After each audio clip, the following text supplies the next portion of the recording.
Il-kumpanija Accutor li minna Joseph Muscat tħallas uffiċjalment tal-inqas darbtejn kienet qed tintuża mill-kumpanija Stewart Healthcare biex tħallas spejjeż relatati ma' konsulenti politiċi, spejjeż għal jets privati, lobbying kif ukoll pagi oħrajn.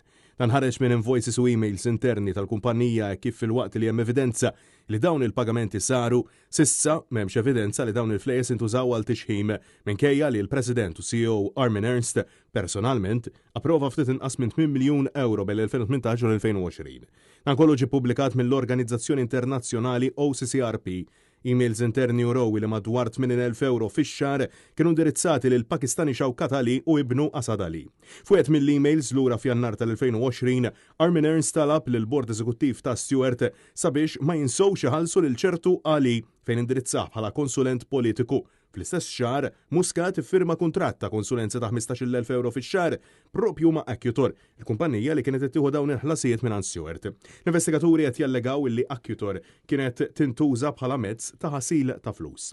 Sar magħruf li dawn il-ħlasijiet li l-Ali kienu parti minn kuntratt iffirmat f'Novembru tal-2017 ma' STE Health, kumpanija Tuneżina illi warajha skont l-inkjesta kien hemm id-duo Ali.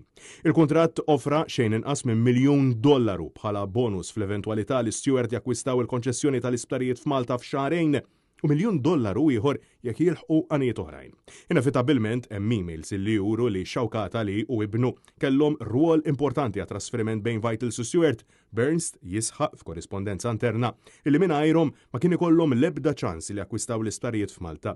Jidher ukoll li lura fl-2022 Armin Ernst kien inkwetat ferm dawn il-ħlasijiet e kif fi kliemu ma kienx se jeħles minn din is-sitwazzjoni malajr.